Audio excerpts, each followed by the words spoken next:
Welcome back to another segment of Behind the Scenes of the Waltons. Today, I'm going to be sharing with you part 3 of my recent chat with Mary McDonough. If you're enjoying these videos, please do hit like and subscribe. In speaking about the pinup, it was an interesting episode because I'd forgotten, I thought it was mostly about your character and I'd forgotten the whole storyline about John Curtis and everything. But I thought it was really interesting that within that episode, Erin's getting fan mail from Camp Lee. There was another case of a boy on the street, just soldier walking up and, kissing you. Kiss me. Yeah. That was another guy that I leaned over and kissed during the rehearsal just so he wouldn't be so freaked out. See, getting off the bus stuff. I never rehearsed, but Tammy Beulah talked about that when I spoke with her, and she said when she first worked with Richard the first day, Richard was like, "Why don't we just get the kiss out of the way now because it's always awkward, Because she said she was sitting there going, "I'm going to be kissing Richard Thomas. Oh my God, I'm going to be kissing Richard Thomas." Right, and then you're just okay. We'll get that over with. But there was all that fan mail, and which made me, and I thought it was really well written within that because we did get a ton of fan mail. And did you read all of yours? Did you answer it? What sort of things did you find that people reached out to you about? Was a particular type of person who wrote to you? It depends on when it was. When it first started, because we were in all those teen magazines, and I still have a bunch of those teen magazines. I should give them to you, and you could do a little section about the teen magazines. I'll do inserts for you. But we got fan mail, and I don't know if we all did. I thought we used the back of a page from the script. Yeah. And then we would write on those, and I had to answer every single one of them. I sat while my family was playing volleyball and swimming in the backyard, and I, on weekends, would be answering fan mail. Wow. And I couldn't go out to play until I finished answering fan mail. Good for you. I answered some of it, but my mom answered a lot of mine because it's a lot. And I don't know. And then I think eventually other people helped, but yeah, I remember sitting and answering, and it was just more nice things because we were so young. So as I got older, the fan mail sort of changed. And I think because Erin was a good girl, she'd not been married yet, like Mary Ellen had been married and Elizabeth was younger. And there were a lot of people, I got a lot of wedding proposals, and then people just saying, "I wish there were girls like you in my town, and you're so nice." And, so I think that a lot of people, kind of had crushes on Erin just because of her personality, and that, she was pure and chaste. And since then, the awkward, funny thing is that one of my daughters said, because you are not going to believe this, one of my professors had a crush on you. Is that so gross?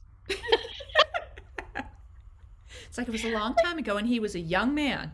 He was right. Like, that is so weird. Like, you were on, they can't.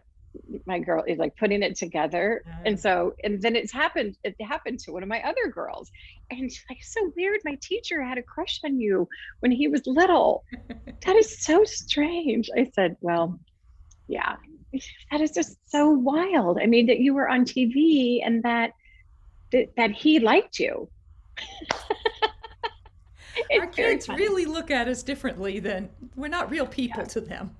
No, I'm just a mom. So the fawn. So Ralph's first episode, directing. Yeah. What do you remember about that? How was it? It was fine because it was Daddy directing, right? It didn't seem so strange because I didn't know what, we had other directors who would do multiple episodes. So they were like uncles or fathers as well. Harry Harris for sure, one of those. And so when Ralph directed, the funny thing was that when he would be focused on the camera, and then he realized that he had to act in the scene too. So he was like, jump in and sit down, and he's like, "Okay, are we going? Okay, are we going? Okay, so we're here and we're doing this. Okay, you're gonna walk in. You're gonna walk. Oh wait, you're rolling. Oh, okay, hold on." And then he would become Papa Walton. So jumping back and forth, it was funny to watch him. And then he'd have to become daddy, and then he'd become a different person, and then we'd start the scene. And I remember he, telling him I was really embarrassed about the boy and the whole thing, and he was very funny. He was like, get over it.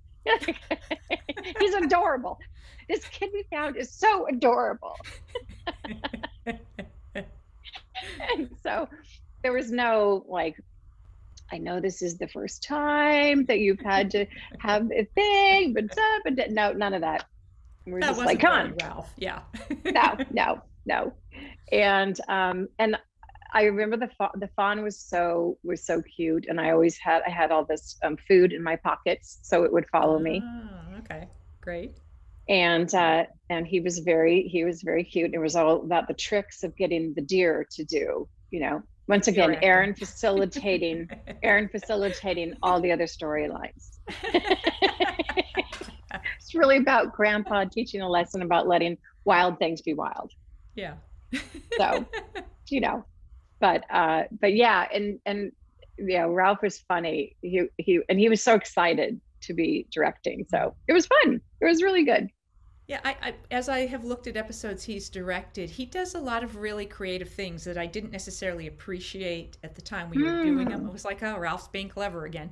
But when I look back at it, I'm like, it really was. There was a fabulous shot in that where he, John, is like fixing something on the car, and we're all going off to school, and you see all the feet go by, and then you see Erin go by, and then you see the deer's feet go by, and then you hear him go, Erin, and you turn around and the deer feet go back by the truck. It was just so clever, right? I remember one time we were out by the barn, and I don't know which episode it was, but he was like over on some part outside the barn where we never really shot, but he was like over there and trying to figure out some interesting camera shot over there, and I mean, he just he loved all that, and I know he really wanted to direct more, and of course he had his film that he directed. I remember going to that screening, and he was very passionate about the work that and really about being creative, and about more than just I remember also when he directed,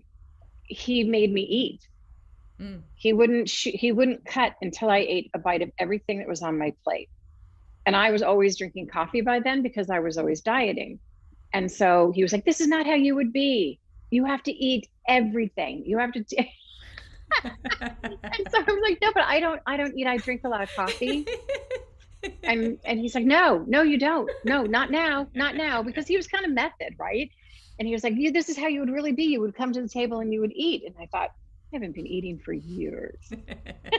And he sat right next to me and never noticed until he directed.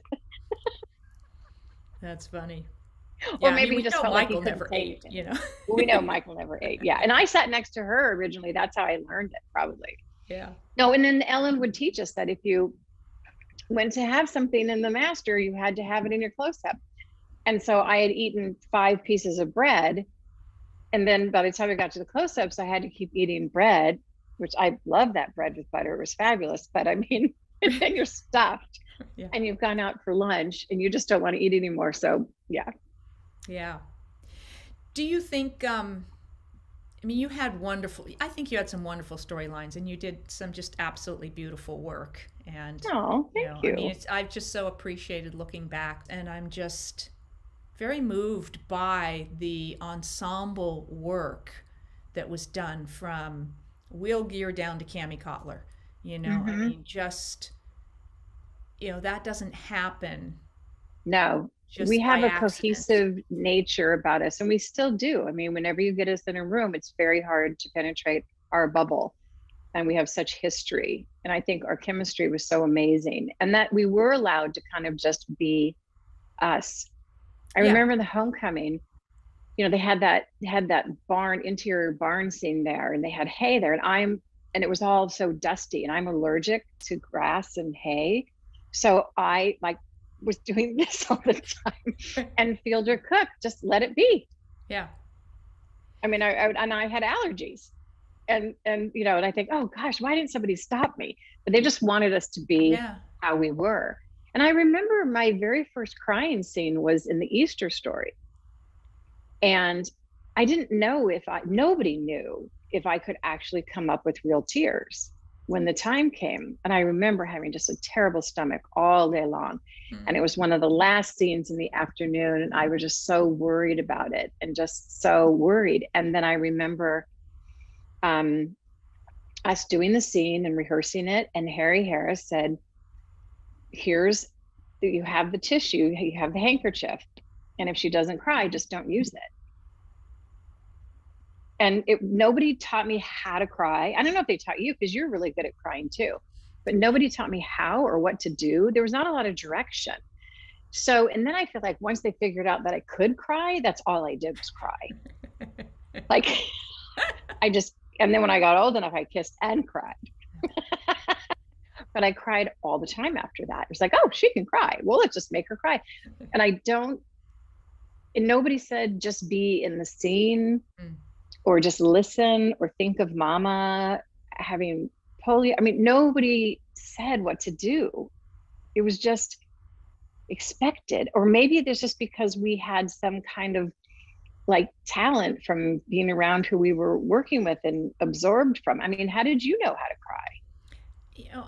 Because I'd done theater so young, somehow along the line, it was just something that I'd found I could do. And I think some of it was really from real life. I was like the total con artist as a child. I can't go to school, my ear hurts. And I could just really create I have a stomach ache, and I could get the tears happening. So it was You're like, kidding me. Oh, You were no, the crocodile I was girl. Totally, I could do that. Yeah. Oh, so good. So I always had to really out that I could do that. That's so good. I love that. But within the show, so many times, like I was thinking about that with the first casualty. I mean, when Ralph's reading that letter, I mean, come on. Yeah. Same thing when he was reading the letter that Kurt wrote. Yeah, it was just like so many times you could just play the scene and just listen. Yeah. And, David Harper, Jim Bob being the one who brought me the news about Kurt. There was something about David and his just beautiful, quiet, beautiful face and his sensitivity, so and honest all the time. He was never acting, and there was just something about him being the one that brought me that just was like, I know, yeah, and the situations that lend themselves to, to they were real. The experience, they were real life things. So I think it was easier to relate to the circumstances and just live in that moment. And I think because we were like on a farm, we were like in a situation like that, we weren't crybabies. So it's not like we cried for no reason. Oh, right? But the cow died, and the cow died, and I think the raccoon died, and we probably had a more of a reaction to that than real farm kids would have. But Elizabeth's raccoon, very sad. But and the first casualty is one of my favorite episodes, because it was one of the first times that I got to really do some of the work that when I learned how to act, and actually started going to acting classes when I was older, and I felt like that I had matured into that. And it was, such an honor to be an adult and dealing with that situation and being really part of it. So that, that episode and just how important it is as a message. And that was kind of, it was such an honor for me. It was one of the first times I really got to do that. And Erin, got to do that. Yeah. That's what I have for you for this most recent segment with Mary McDonough. I'll be back with more behind the scenes of the Waltons and more Ask Judy. Thanks for watching.